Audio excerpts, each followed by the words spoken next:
বিরতির পর আবার আপনাদের স্বাগত। যে বিষয়টা নিয়ে আলোচনা করব এই মুহূর্তে, আইসিস জঙ্গিদের বিরুদ্ধে দেশ জুড়ে এনআইএ অভিযান, 4 রাজ্যের 19 জায়গায় তল্লাশি কেন্দ্রীয় গোয়েন্দা সংস্থার।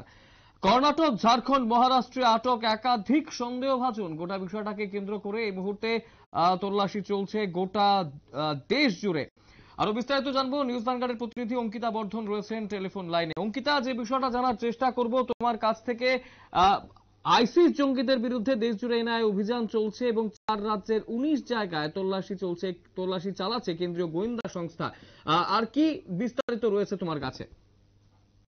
একদমই, দেখো, চলতি বছরে বিভিন্ন জায়গায় কিন্তু এই মুহূর্তে এনআইএ হানা দিচ্ছে। বিশেষ করে ইসলামিক স্টেট অর্থাৎ আইসিস জঙ্গি সংগঠন সম্পর্কিত যে জায়গা রয়েছে, বিশেষ করে কর্ণাটক, মহারাষ্ট্র, ঝাড়খণ্ড, দিল্লি, এসব 19টি জায়গায় কিন্তু এই মুহূর্তে তদন্ত অভিযানে রয়েছে জাতীয় তদন্তকারী সংস্থা। এবং এর মধ্যে কর্ণাটকে 11টি, ঝাড়খণ্ডে 4টি এবং মহারাষ্ট্রে 3টি, দিল্লিতে 1টি জায়গায় এই মুহূর্তে এনআইএ হানা চলছে। গত সপ্তাহে এনআইএ তদন্তকারী সংস্থা একই দিনে মহারাষ্ট্রের 40টির বেশি জায়গায় অভিযান চালিয়েছে, যেখানে 15 জনকে গ্রেফতার করা হয়েছে। মূলত দেখা যাচ্ছে এই বছর অর্থাৎ চলতি বছর সব থেকে বেশি এনআইএ হানা চলছে। বিশেষ করে ইসলামিক স্টেট অর্থাৎ আইসিস জঙ্গি সংগঠন সম্পর্কিত যেসব জায়গা রয়েছে, যেসব রাজ্যের জেলাগুলিতে এই ধরনের সংগঠনগুলি কাজ করছে, সেই সব জায়গায় কিন্তু এই মুহূর্তে হানা দিচ্ছে এনআইএ। আমরা এর আগেও দেখেছি আইসিস আল কায়দার সহযোগীদের সন্ধানে প্রায় 44টি জায়গায় তল্লাশি চালিয়েছিল এনআইএ। মহারাষ্ট্র এবং কর্ণাটকে আইসিস এবং আল কায়দার সহযোগীদের সন্ধান পেয়েছিল এবং সেই সন্ধানের বা এই গোপন তথ্যের ভিত্তিতে তারা কিন্তু এই ধরনের তল্লাশি আগামী দিনেও জারি রাখবে।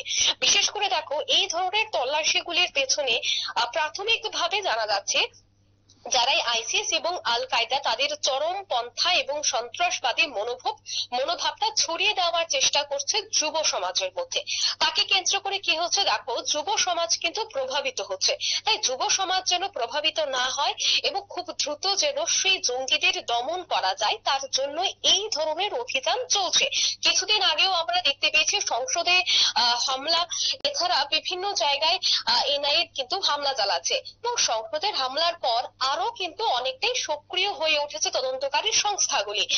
কোন জায়গায় এই ধরনের বিভিন্ন গ্রুপ কাজ করছে, কোন যুব সমাজকে আকৃষ্ট করছে কিনা, কোন ধরনের অনলাইন ক্লাস করাচ্ছেন কিনা, সেই বিষয়টিও কিন্তু নজর রাখা হচ্ছে। বিশেষ করে ওটিটি প্ল্যাটফর্ম আমরা দেখতে পাই, ফেসবুক বা বিভিন্ন ইউটিউব চ্যানেলের মধ্যে ছোট ছোট ভিডিও করা হয়। সেই ভিডিওর মধ্যে একেবারে যুব সমাজকে আকৃষ্ট করার জন্য বা বিভিন্ন ধরনের কিন্তু ভিডিও সোশ্যাল মিডিয়ায় ছড়িয়ে দেওয়া হয়, যার ফলে কি হয়, যুব সমাজ বা বিভিন্ন শ্রেণীর মানুষরা কিন্তু এই গোটা বিষয়টি সম্পর্কে জানে বা তাদের সংগঠনে যুক্ত হয়ে যায়। তাদেরকে এক প্রকার প্রলোভন দেখানো হয় সেসব যেন আগামী দিনে না বাড়ে। কেননা সোশ্যাল মিডিয়া এমন একটা প্ল্যাটফর্ম যেখানে খুব অল্প সময়ে একটা ভিডিও বা একটা তথ্য ছড়িয়ে যায়। সেক্ষেত্রে এই ধরনের ঘটনা যেন আর না বাড়ে, তার জন্যই কিন্তু প্রতিনিয়ত এনআইএ এই ধরনের অভিযান চালাচ্ছে।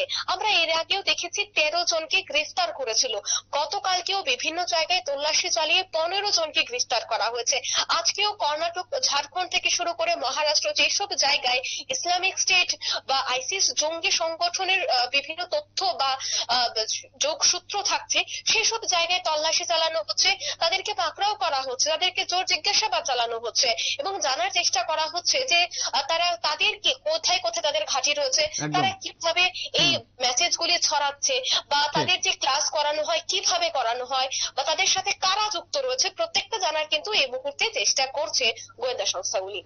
একদম, অসংখ্য ধন্যবাদ অঙ্কিতা বিস্তারিত তথ্য তুলে ধরার জন্য। এবং স্বাভাবিকভাবেই এই মুহূর্তে দাঁড়িয়ে এনআইএর হানা কিন্তু জারি রয়েছে এবং তার পাশাপাশি কর্ণাটক, ঝাড়খণ্ড, মহারাষ্ট্রে আটক একাধিক সন্দেহভাজন এবং ইতিমধ্যে গোটা দেশ জুড়ে চলছে এনআইএর হানা। আইসিস জঙ্গিদের বিরুদ্ধে দেশ জুড়ে এনআইএর অভিযান কিন্তু বেশ বড়সড় ভাবেই চলছে। সময় ছোট্ট বিজ্ঞাপন বিরতির, রয়েছে অন্যান্য সংবাদ, সঙ্গে থাকবেন।